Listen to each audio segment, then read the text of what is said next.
Hey everyone, have you ever thought about taking a regular 2D image and turning it into a 3D model you can actually 3D print? Pretty amazing, right? Well, in this video, I'm going to walk you through how to do exactly that. We'll start with an image from the web, process it using this amazing AI tool called TripoSR, and transform it into a 3D model. Then we'll test it out and see how good the result looks once it's printed. Now, what makes TripoSR so special? Well, it's an advanced AI model created through a partnership between Tripo AI and Stability AI. What I love about it is how well it handles detailed 3D objects. Plus, it's open source and delivers top-notch quality compared to other 2D to 3D tools out there. All right, let's dive in and I'll show you how easy it is to go from a simple image to a 3D model that you can print. Let's get started.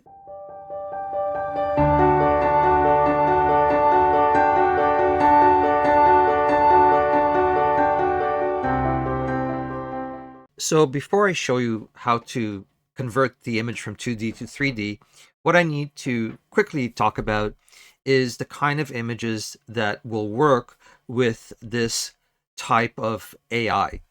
So you need to look for high resolution images because more detail leads to better 3D results. I prefer subjects that are simple and clear with well-defined features. A white background works best since it makes segmentation cleaner and easier. So here are a few images that I found that will work well. The frog, as you can see, is facing forward. Images that face forward tend to work the best. This cat will work, but because it's kind of facing at an angle, it may not be ideal. The best thing to do is to experiment. One thing to remember is to avoid using images with too much clutter or low quality because they do make the 3D conversion harder. So again, these are images that I have picked that will work well. I try to make sure that they are high quality and reasonably straightforward visually. And the reason again that these will work is because they're well segmented. There's not a lot of clutter. They're reasonably high resolution. So I'm going to open up TripoSR and I'm going to show you how these images convert to 3D models. And then I'm going to choose one or two to print out to show you how it turns out. This particular instance of TripoSR is installed directly on my computer. So I'm going to go to it and run it. And TripoSR basically runs as a server. And the way I initiate the server is by running this batch file. So I just click on that and TripoSR will start. And what I'm going to do is essentially wait for it to start, and then I will load the images into TripoSR. So TripoSR uses the Gradio interface. So I'm going to start off with this little monster figure here. And the way that it works is by pressing the generate button, and it will generate a 3D model. Now, I'm going to increase the resolution. So in this interface, the resolution is called Marching Cubes Resolution. And I'm going to maximize it to increase the resolution to its maximum capability. So once that's done, it's a very simple interface. All you need to do is hit the generate button and the image will be processed and then it will be converted into a 3D model. So we're going to wait for it to convert and we'll see how well it turns out.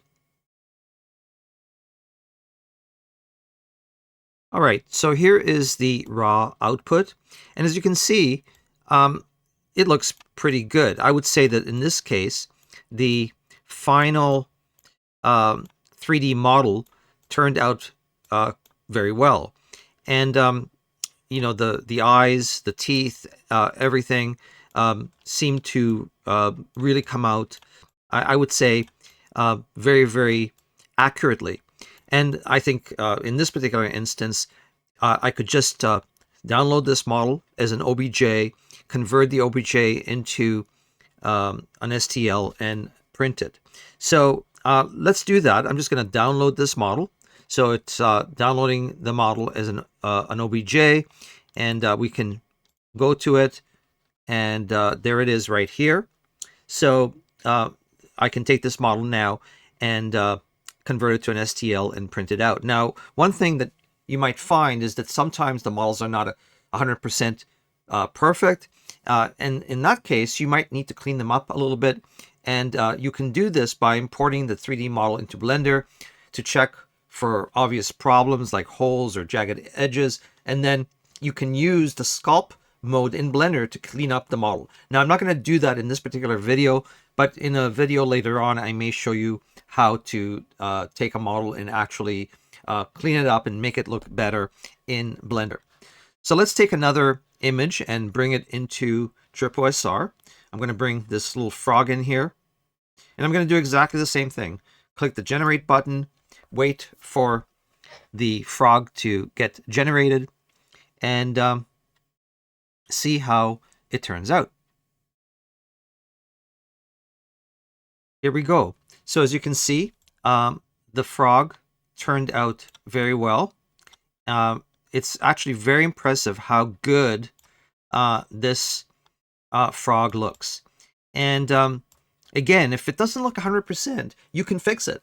But in this particular instance, I don't think it needs any fixing at all. I think this is pretty much ready for 3D printing.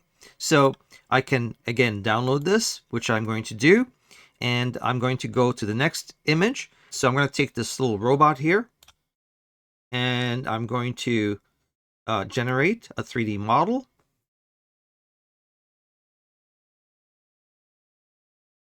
As you can see, this looks really good. I think that it's possible to take this model and print it as is. There's no work that needs to be done on it. It's fine. One of the areas where the AI does have a problem is with hands. And you'll find that if the hands are too intricate, too much detail, it will not be able to generate a 3D model that will accurately reflect the hands. But in this case, it's able to do a reasonable job. And this model, again, I think is pretty much ready for 3D printing, although to print this, you will need to use supports. So I'm going to download this again, and you know, I'm going to choose 2 models to 3D print. I'm not going to 3D print everything. Let's try another example here. I've got this little monster, I guess. So I'm going to click the generate button, and we'll generate this. This particular model or image, there's a lot of hair, and this may be a problem if you're trying to 3D print it. But we'll see how good the model turns out when the processing is complete. Now, it does take a few seconds to process the image, you know, up to 30 seconds or maybe even a little bit longer. I'm not using my GPU here. I'm using just my CPU. So I've installed this AI just to use my CPU, so it's not even using my GPU to any significant degree. So again, it turned out pretty well. You know, the eyes are not perfect, but this is definitely 3D printable if you want to 3D print it. Let me download this. And finally, I'm going to try the robot cat. So I'm going to take it, bring it here. And this is the image I said may give a bit of a problem. Let's see how it looks. You can see that the processed image does show a bit of an issue here with the whiskers. It may be a good idea in a case like this to actually bring the image into a program like GIMP and erase any of the whiskers so that the processing in TripoSR is not confused by them, because this is going to be problematic. But let's just see what it looks like when it's finally generated. All right, so yes, it did work. There's a 3D model that actually looks pretty good. However, there is a bit of stuff here that is generated that we don't really need, and that we would need to clean in Blender before we can 3D print this. But I would say that this is a pretty good looking 3D model. Now, I'm not going to show you how I would clean this up for 3D printing. This will be something I will go into in a different video, but I am going to download the model, and I'll have it available if I want it. So this is how easy it is to generate 3D models from 2D images. So one of the things that I do sometimes when I am generating a 3D model from a 2D image is I run the model through a program called Instant Meshes for Retopology. Basically, what this program does is create a cleaner and more structured mesh, which helps with smoothing. So Instant Meshes is an open source program. It's really easy to use. I'm just going to open it, and I will open the first model or the first mesh, and I'll show you how it works. So let's go with this one here, which is the frog. And this is a very simple program to use. Essentially, you decide whether you want the meshes to be in quads or triangles. We're going to go with quads, which is the default. And then you set the resolution of the meshes. So in this case, I'm going to increase the resolution to something a little higher. It'll give us a smoother mesh. And I'm going to say yes, change the target vertex count. And then I'm going to hit the solve button and then the solve button again. And you can see how the topology is going to look. So this is all there is to it other than exporting the final mesh. So I'm going to hit export mesh, extract mesh, and you can see how the mesh is extracted. We save the file, and I'm going to call this frog OBJ and hit save. And we've got a clean mesh for the frog. Now, this is an optional step. If you are going to download TripoSR and you're going to try it yourself, you don't have to go through this step if you don't want to, but it is helpful when the mesh is too complex or messy. The final thing I'm going to do next is prepare the model for 3D printing. And I'm going to do this by bringing it into Blender. And then I'm going to export it as a 3D print friendly format like STL. So let's do that now. So here I am in Blender. And what I'm going to do is import the models and export them as STL. I'm also going to increase the size of the model because the size is kind of small when it is first created by TripoSR. So the way I do this is by going to File, Import, Wavefront OBJ, and I import the two models that I'm going to 3D print. So I'm going to print the frog model and the monster model. So let's open up the frog model first of all. And when you first open up Blender, it actually puts a cube in the middle of the scene. So we need to delete that cube. And I imported the frog model, or maybe I should say the toad model. I think this is actually a toad. I've been calling it a frog, but I think it's a toad. So here's the toad or frog that we're going to 3D print. And right now it's a fairly small model. I'm going to increase the size, And the way you do this is really simply by clicking on the model, clicking on the S key on your keyboard, and then just increasing the size like so. So I'm gonna increase it a little bit. Well, just randomly, really. I'm just going to increase it to a size that's larger than what TripoSR saves it as. And if it's too big, when I bring it into the slicer, I can always reduce the size. So let's just increase it again, and that should be fine. I mean, I can figure out exactly the scale, but I don't bother figuring it out in Blender. I just bring it into the slicer, and then I scale it to whatever size I want. So right now, the frog/toad is ready to be exported as an STL file.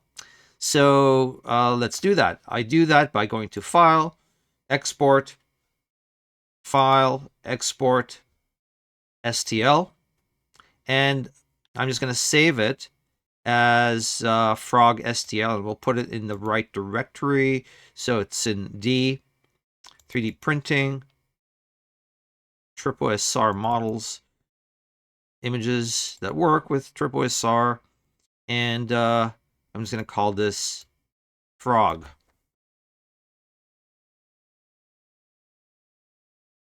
And export. So we've got the frog.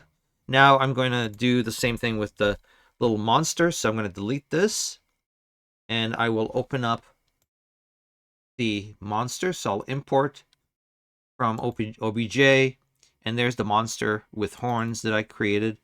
And there it is right here. It's very small. So we're going to increase the size. So hit the S key, click on it, hit the S key, increase the size. All right.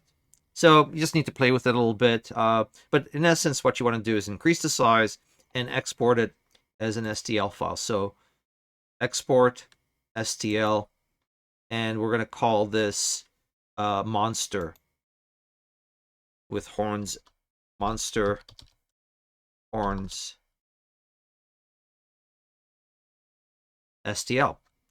Export as STL, and that's it. That's all we need to do here. The next thing, I'm going to bring these two models into the slicer and essentially send them out to the printer and print them out and see how well they turn out. All right, so the final thing that we need to do is import the model into some slicing software, for example, Cura or Bambu Studio or Prusa Slicer, slice the model and send it to the printer. Now, in my case, I'm going to be using Bambu Studio. So let's take the STL file of the monster, bring it into the build plate, and here it is. Now, you might notice that there's an error if you do the same. And let me just move out of the way so you can see the error. And the error says that there are 28 non-manifold edges. So we can easily repair this by simply clicking or hitting the repair option here, and it will repair the model. Now, I'm not sure why there are non-manifold edges, but this happens on occasion. So thankfully, we have a repair option right in the slicer. And Cura or Prusa Slicer also have the same repair options. I think in Cura, you actually have to install a plugin for it. So let's hit repair, and it should repair the model. Okay, so now it's repaired, and we can proceed with the rest of what we need to do. So one of the things I want to do here is increase the size of the model. So we do this easily by going on the scale option and increasing the scale of the model. Now, you need to make sure that the uniform scale is checked. So I'm going to check on that, and then I'm going to increase the size of the model to 75 millimeters. So we click OK, and now the model is 75 millimeters. All right, so far it's looking pretty good.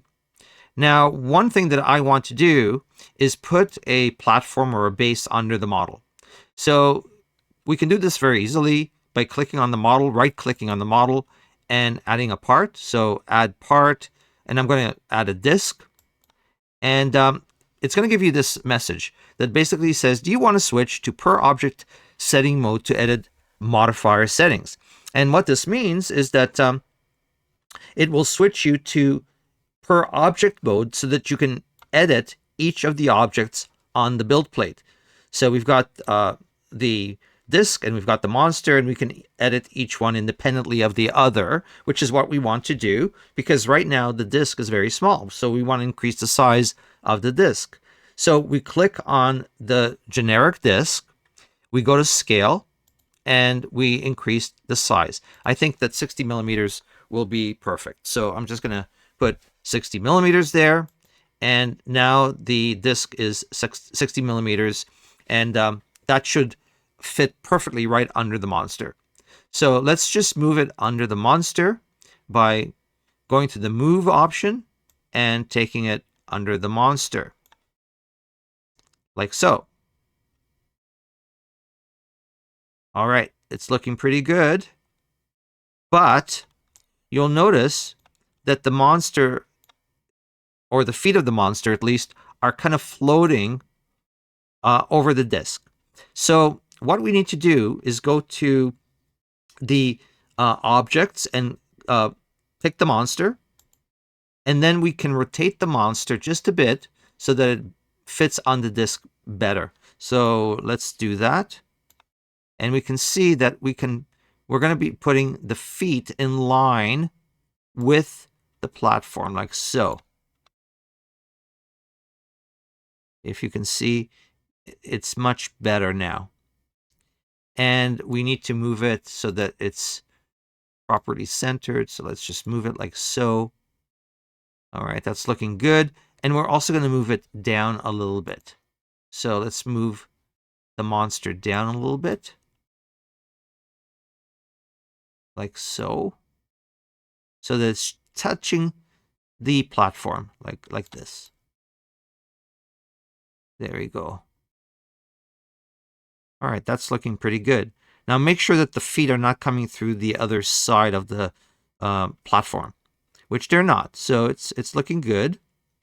And I think what I'm going to do is I'm going to make the base here a little thicker. So I'm going to click on the generic disk, and I'm going to go to scale, and I am going to make it 2 millimeters high instead of 1.8 millimeters. So I don't want the entire disk to get larger, so I'm going to uncheck the uniform scale and just change the Z axis of the disk. So I'm going to make it 2 millimeters. And that's it. Now it's 2 millimeters. So we're pretty much good to go. The last thing that I need to do is add some supports, because this particular model will need supports, especially the arms, and here as well under the body there's a large sort of gap that needs some supports. So let's just go back to global, because that's the only way we can enable supports. Click on that, and I've got supports already checked. And I think that what I'm going to do, I've got it set to auto, but I think what I'm going to do is set it to manual and paint some supports on, because auto will generate more supports that we need. And I can show you what I mean by that. So if I slice the model, you can see that there are a lot of supports. And I don't think we need so many supports. So I'm going to basically paint my own supports on. It'll make it a lot neater. So let's just go here and change this to manual tree supports. And then we can go to the supports option right here, supports, and we can start painting some supports. So let's just paint some supports here. We can increase the pen size just a bit, and let's just paint some supports like so. And maybe put some supports under here.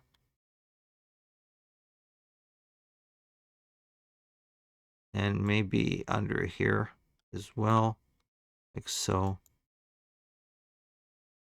And that should probably be fine. Let's just check it out and see what it looks like. So slice the plate. And this is much better.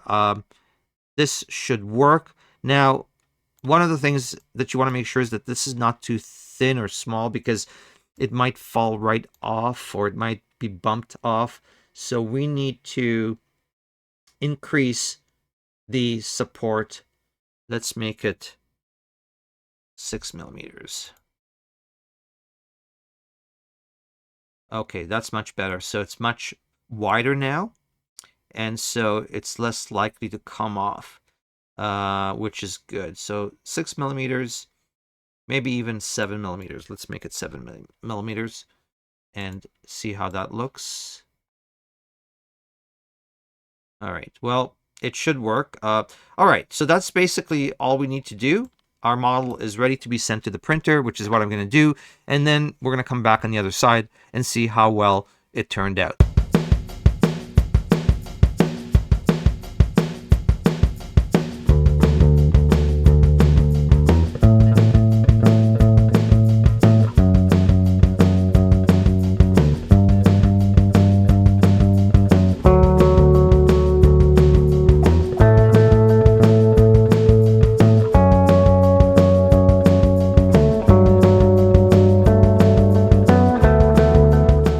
As you can see, the 3D model of the frog turned out really well. The texture on the frog's skin has a great gravelly effect, and the details on its feet are more defined than I expected, to be honest. Even the facial features, including the mouth and the eyes, have turned out really well. So this is a great example of how AI can really help people who are into 3D printing. Now, the monster model also looks great, with the horns and facial expression capturing the desired character. The back of the creature is also very nicely textured, and the fur detail is excellent. So overall, I'm pleased with how this 2D to 3D conversion has turned out. The level of detail and realism is impressive, and it's a great example of what this AI can do. I'm really impressed overall. As you've seen, with today's advancements in artificial intelligence, it's possible to achieve incredible results like transforming 2D images into 3D models. While the technology isn't flawless, it's remarkable to see how far we've come in just a few years. And there's no doubt that in the coming years, we will see even more impressive tools, opening up new possibilities for makers and creatives. Now, you might be wondering if you can just find the TripoSR model online and try it out. Yes, you can, but in my experience, the online version doesn't always produce the best results. To get the highest quality 3D models, it's much better to install TripoSR directly on your computer. TripoSR can be installed from its GitHub page, and I'll include the link in the description below. That said, installing the model isn't always straightforward. I ran into a few roadblocks myself, but after some troubleshooting, everything worked fine. I'm planning a follow-up video to walk you through the installation process step by step. Keep in mind that you'll need to use the command line interface to set it up, but don't worry, it's not as hard as it might sound. The good news is that this model can run reasonably well on mid-range computers. However, for the best results, a more powerful system is ideal. AI is a topic of much debate, especially as it becomes integrated into so many aspects of our lives.